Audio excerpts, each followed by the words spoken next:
హాల్లో కుర్చీలు అవి వేశాను సార్. వాళ్ళు వచ్చే టైం అయ్యింది. మీరు లోపలికి వెళ్ళిపోండి. ఎవరన్నా వస్తే నేను చూసుకుంటాను సార్ అన్నాడు పద్మనాభం. పద్మనాభం మా ఆఫీస్ అటెండర్. నాకు నమ్మిన బంటు. రోజు ఉదయాన్నే మా ఇంటికొచ్చి పనులు చేసి పెడుతుంటాడు. ఈరోజు జనవరి 1 కొత్త సంవత్సరాది కావడంతో రైస్ మిల్లర్లందరూ నాకు హ్యాపీ న్యూ ఇయర్ చెప్పడానికి వస్తారు. నేను పుట్టి పెరిగిన ఊర్లోనే గత 3 ఏళ్లుగా క్వాలిటీ ఇన్స్పెక్టర్గా ఉద్యోగం చేస్తున్నాను. ఈ ఇల్లు మా తాతగారు కట్టించింది. ఇంటి ముందు వెనక పెద్ద ఖాళీ స్థలం, రకరకాల చెట్లు, పెద్ద మెయిన్ గేట్. గేటు చప్పుడైతే ఎవరొచ్చారో ఇంట్లో నుంచే చూడొచ్చు. లోపలికి వచ్చేసి బెడ్రూమ్లో కూర్చున్నాను. మరో 10 నిమిషాలకు పద్మనాభం మాటలు వినిపిస్తున్నాయి. ఎవరో వచ్చినట్లున్నారు. కూర్చోండి సార్. సార్ పూజ చేస్తున్నారు, వచ్చేస్తారు అన్నాడు. ఆ వచ్చినాయన కూర్చున్నట్లున్నాడు. పద్మనాభం లోపలికి వచ్చి కప్పుతో కాఫీ తీసుకువెళ్ళి ఇచ్చాడు. మరో 10 నిమిషాల్లో 4-5 వచ్చినట్లున్నారు. పద్మనాభం లోపలికి రావడం, కప్పుల్లో కాఫీ పోసి తీసుకెళ్లడం చేస్తున్నాడు. ఇంకో 10 నిమిషాల తరువాత పద్మనాభం నా దగ్గరకు వచ్చాడు. సార్, చాలామంది మిల్లర్లు వచ్చారు అన్నాడు. బయట ఎన్ని కార్లున్నాయి అడిగాను. ఓ 10-12 ఉంటాయి సార్. సరే, నువ్వెళ్ళు, నేను వస్తాను అని అన్నాను. అప్పటికే పట్టుపంచ కట్టుకొని నుదుట విభూది కుంకుమ పెట్టుకున్నాను. మెడలో రుద్రాక్షలతో బయటికి వచ్చాను. అందరూ లేచి నుంచుని నమస్కారం sir, happy new year sir అన్నారు ఒకేసారిగా. నమస్కారం నమస్కారం, మీ అందరికీ హ్యాపీ న్యూ ఇయర్. లేట్ అయినట్లుంది, మిమ్మల్ని వెయిట్ చేయించాను అన్నాను నొచ్చుకుంటూ. పర్వాలేదు సార్ అన్నారు వాళ్ళు. ఒక్కొక్కరు నాకు షేక్ హ్యాండ్ ఇస్తూ పళ్ళు, డ్రై ఫ్రూట్స్, స్వీట్స్, డైరీస్ ఇలా ఏదో ఒక గిఫ్ట్ నా చేతిలో పెడుతున్నారు. వద్దు వద్దు, ఎందుకండి ఇవన్నీ అంటూనే అవన్నీ తీసుకున్నాను. వాళ్ళు మరోసారి వంగి వంగి నమస్కారం పెట్టి వెళ్ళిపోయారు. మధ్యాహ్నం భోజన సమయం దాకా ఎవరో ఒకరు వస్తూనే ఉన్నారు. ఆ వచ్చిన వాళ్ళు ఇచ్చిన గిఫ్ట్లన్నీ హాల్లో ఒక పక్కన కుప్పలా పెట్టాడు పద్మనాభం. పద్మనాభం, నువ్విక భోజనానికి పోరా, ఈ గిఫ్ట్లలో నీకు కావాల్సినవి తీసుకొని వెళ్ళు అన్నాను. పద్మనాభం మొహమాట పడుతూనే ఏవో 2-3 తీసుకొని స్కూటర్లో పెట్టుకొని వెళ్ళాడు. ప్రతి జనవరి 1కి ఇలాగే హడావిడి ఉంటుంది. ఇదే సీన్ రిపీట్ అవుతుంది. నా పరిధిలో ఓ 40 చిన్న పెద్ద రైస్ మిల్లు ఉన్నాయి. వాళ్లకు నిత్యం నాతో పని. వాళ్ళ మిల్లుల్లో బియ్యం నాణ్యత నేను పరీక్షించి అనుమతి ఇస్తే కానీ గవర్నమెంట్కు ఇవ్వాల్సిన వారి లేవీ కోటా ఇవ్వలేరు. అలా ఇస్తే గాని బయట అమ్ముకోవడానికి గవర్నమెంట్ పర్మిట్ ఇవ్వదు. బయట మార్కెట్లో ఎక్కువ రేటుకు అమ్ముకుంటే గాని వాళ్ళకి లాభాలు రావు. అందుకు నా అవసరం ఉంది కాబట్టి నేనంటే అపార గౌరవం. మరో 6 నెలలు సాఫీగా గడిచాయి. ఓ రోజు మధ్యాహ్నం జిల్లా మేనేజర్ నుంచి ఫోన్ వచ్చింది. నమస్తే సార్ అన్నాను. ఏం నమస్కారం అయ్యా, నిన్ను అనంతపురం ట్రాన్స్ఫర్ చేశారు. నువ్వు వెళ్ళిపోతే నాకు ఎంత ఇబ్బంది. కాస్త హెడ్ ఆఫీస్కి వెళ్ళి మేనేజ్ చేసుకొని ఆపించుకోకపోయావా అన్నాడు. నిజంగా నేను షాక్ అయ్యాను. ఎక్కడ గోదావరి జిల్లా, ఎక్కడ అనంతపురం? మీరుండగా నాకు భయమేంటి సార్? మీ పలుకుబడి ఉపయోగించి ఆపించండి సార్ అన్నాను. ఎండీ గారు వెంటనే రిలీవ్ చెయ్యమని సీరియస్గా చెప్పారు. నీ ప్లేస్లో రామరాజును వేశారు. సరే, నువ్వు వెళ్ళి జాయిన్ అవ్వు, నేను మళ్ళీ ట్రై చేసి తీసుకొస్తానులే అని ఫోన్ పెట్టేశాడు. ఆయన భరోసా ఇచ్చాక ధైర్యం వచ్చింది. ఫ్యామిలీని ఇక్కడే ఉంచి రిలీవ్ అయ్యి వెళ్ళడానికి నిర్ణయించుకున్నాను. మీరు అంత దూరం వెళ్ళిపోతే ఎలా? అత్తయ్య గారికి ఒంట్లో బాగుండడం లేదు కదా అంది శారద. పర్వాలేదు, డాక్టర్ సూర్యభాస్కరం వచ్చి అమ్మను చూస్తూ ఉంటాడులే. నేను 10-15 రోజులకు ఒకసారి వస్తూ ఉంటాను. ట్రై చేసుకుని 2-3 నెలల్లో వెనక్కి వచ్చేస్తాను అన్నాను. నేను అనంతపురం బదిలీ అయినట్లు పద్మనాభం మిల్లర్లకు చెప్పినట్లున్నాడు. మిల్లర్స్ అసోసియేషన్ పెద్దలందరూ మా ఇంటికి వచ్చేశారు. సార్, ఈ వార్త నిజమేనా? మీరు వెళ్ళిపోతే ఎలా సార్? మా ప్రెసిడెంట్ గారు ఎండీ గారితో మాట్లాడి ట్రాన్స్ఫర్ ఆపేయమంటున్నారు అన్నాడు జిల్లా సెక్రటరీ. ఆ పని చెయ్యకండి. ఒకసారి బయటికి వెళ్ళి వస్తే మరో 3-4 ఏళ్లు దాకా మళ్ళీ కదపరు అన్నాను. వాళ్ళు చాలా బాధపడుతూ వెళ్ళిపోయారు. ఆ మర్నాడే రామరాజు వచ్చి ఛార్జ్ తీసుకోవడం, నన్ను రిలీవ్ చేయడం జరిగిపోయింది. ఇంట్లో కావలసిన అన్ని ఏర్పాట్లు చేసి పద్మనాభాన్ని రోజూ వచ్చి చూస్తుండమని చెప్పి అనంతపురం బయలుదేరాను. అనంతపురం ఆఫీస్ చాలా చిన్నది. స్టాఫ్ కూడా చాలా తక్కువ. వాళ్ళకి గోదావరి జిల్లా వాళ్ళంటే చాలా గౌరవం. ఆ గౌరవంతో నాకు పెద్దగా పని కూడా చెప్పడం లేదు. జిల్లా మేనేజర్ కూడా నన్ను ఎంతో అభిమానంతో చూడడం, నేను ఇంటికి రావాలి అనుకున్నప్పుడల్లా వచ్చి వెళ్తున్నాను. 6 నెలలు ఇట్టే గడిచిపోయాయి. ఎంత ప్రయత్నించినా ట్రాన్స్ఫర్ ఆర్డర్స్ మాత్రం రాలేదు. ఇంకో వారం రోజుల్లో జనవరి 1 వస్తుంది. ఆ రోజుకు నేను వెళ్ళకపోతే ఫ్యామిలీ సంగతి ఎలా ఉన్నా నన్ను ఎంతగానో అభిమానించే మిల్లర్లందరూ ఇంటికొచ్చి నేను రాలేదని బాధపడతారు. అందుకని ఓ వారం రోజులకు లీవ్ లెటర్ పడేశాను.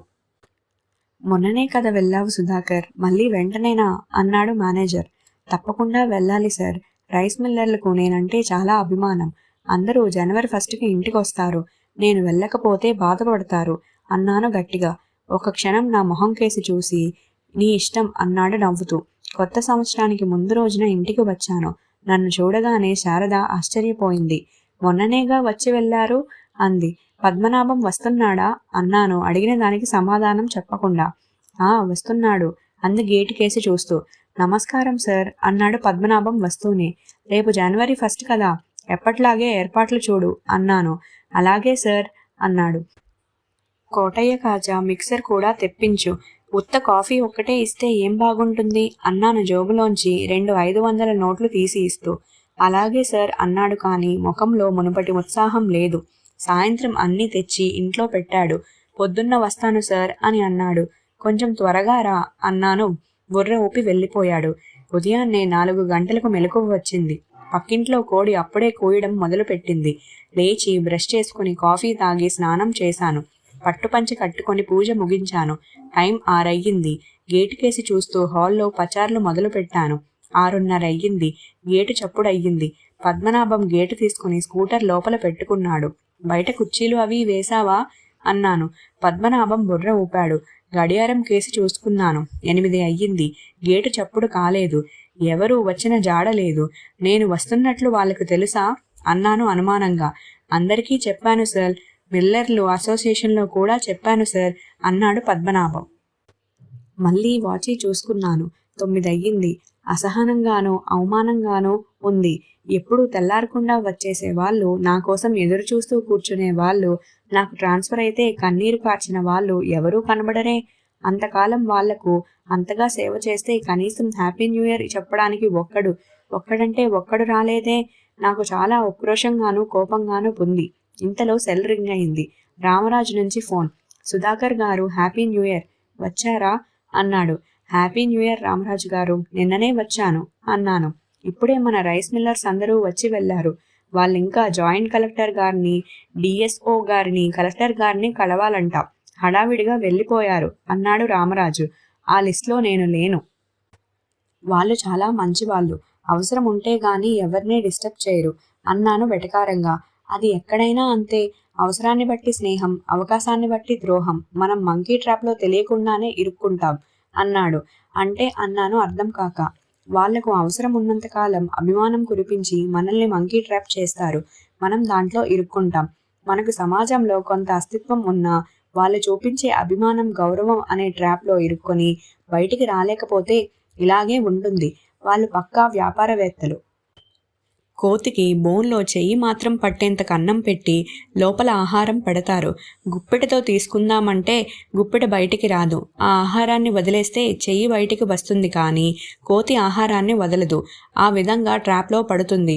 మనం కూడా అంతే. వాళ్ళ అవకాశవాద అభిమానం అంతా మంకీ ట్రాప్. దాంట్లో నుంచి బయటికి రావాలంటే రిక్త హస్తాలతో రావాలి అన్నాడు రామరాజు. గొప్ప విషయం చెప్పారు. థ్యాంక్ యూ అంటూ ఆ సెల్ డిస్కనెక్ట్ చేశాను. జ్ఞానోదయం అయ్యింది. మబ్బులు వీడిపోయాయి. ఆకాశం నిర్మలంగా ఉంది. పద్మనాభం, ఆ కాకినాడ కాజాలు, మిక్చర్ మీ పిల్లలకు తీసుకుపో అన్నాను. ఎవరైనా వస్తే సార్ అన్నాడు సందేహంగా. మన అవసరం ఎవరికీ లేదు, ఎవరూ రారు అన్నాను. పద్మనాభం సందేహిస్తుంటే స్వీటు హాటు బ్యాగ్లో పెట్టించాను. మౌనంగా తీసుకొని వెళ్ళిపోయాడు. ఆ రాత్రే అనంతపురం బయలుదేరి వచ్చేశాను. ఒకసారి పుట్టపర్తి వెళ్ళిరండి సార్ అన్నాడు నా అసిస్టెంట్ ఓబులేసు. ఇప్పుడు బాబాగారు లేరుగా అన్నాను. నాకు ఎలాంటి నమ్మకాలు, సెంటిమెంట్లు లేవు. పూజ చేస్తాను, అది రొటీన్గా. బాబా బౌద్ధికంగానే లేరు సార్. ప్రశాంతి నిలయం చూసి రండి అన్నాడు. ఓబులేసుని తీసుకుని ఆదివారం పుట్టపర్తి వెళ్ళి ప్రశాంతి నిలయం చూసి వచ్చాను.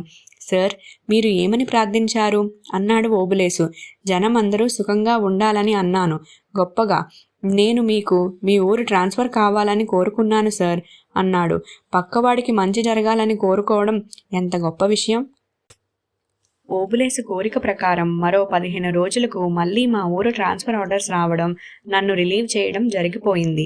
వెంటనే మా ఊరు వచ్చేశాను. శారద, అమ్మ చాలా సంతోషించారు. నేను వచ్చానని తెలిసి రామరాజు వచ్చాడు. అతనితో మాట్లాడి ఛార్జ్ తీసుకున్నాను. అతన్ని సాగనంపుదామని గేటు దాకా వెళ్ళాను. అతను బయటకు వెళ్ళి మోటార్ సైకిల్ స్టార్ట్ చేస్తున్నాడు. ఓ 4 రైస్ మిల్లర్స్ అటుగా వెళుతూ అతన్ని చూసి ఆగారు. నమస్కారం సార్ అన్నారు రామరాజు దగ్గరకు వచ్చి. నన్ను చూసి నేను బదిలీ అయ్యి వచ్చేశానని తెలిస్తే సంతోషిస్తారనుకొని గేటు దగ్గర నించున్నాను. వాళ్ళు రామరాజుతో మాట్లాడుతున్నారు. నన్ను చూశారు కానీ కనీసం నవ్వైనా లేదు. 5-10 నిమిషాలు అయిపోయింది. వాళ్ళు నన్ను అసలు గుర్తించడం లేదు. రామరాజు మోటార్ సైకిల్ స్టార్ట్ చేశాడు. అన్నట్లు చెప్పడం మర్చిపోయాను. రేపటి నుంచి నేను రావడం లేదు. సుధాకర్ గారే మీకు క్వాలిటీ ఇన్స్పెక్టర్ అన్నాడు రామరాజు. వాళ్ళు ఒక్కసారిగా నా కేసి తిరిగారు, నన్ను అప్పుడే చూసినట్లు. అయ్య బాబోయ్, మా గురువుగారు వచ్చేశారా? చాలా సంతోషం సార్ అంటూ రామరాజును వదిలేసి పరిగెత్తుకుంటూ నా దగ్గరకు వచ్చేశారు. మిమ్మల్ని చూడలేదు సార్. మీరు వచ్చేశారంటే మా కష్టాలన్నీ తీరినట్టే అన్నారు. అప్పటిదాకా ఉన్న రామరాజేదో వీళ్ళని రాసి రంపాన పెట్టినట్లు. రామరాజు చెప్పిన మంకీ ట్రాప్ గుర్తొచ్చింది. అర్థమైందా అన్నట్లు రామరాజు నవ్వుతూ థమ్సప్ గుర్తు చూపించాడు. నేను నవ్వుతూ మొటలివేలు చూపించాను. ఈ అవసరానికి చూపించే గౌరవాలన్నీ మన ఆర్థిక హోదాలను బట్టి ఉంటాయని అర్థమైంది. మీరు అన్నాను వాళ్ళెవరో తెలియనట్లు. మేము సార్, మమ్మల్ని మర్చిపోయారా? రైస్ మిల్లర్స్ అంటూ గేటు తీసుకుని లోపలికి రావడానికి ప్రయత్నిస్తూ ఉన్నారు. రేపు ఆఫీస్కి రండి అన్నాను అప్పుడే జ్ఞానోదయం అయిన వాడిలా. చిరునవ్వుతో గేటు మూసేసి వెనక్కి తిరిగాను.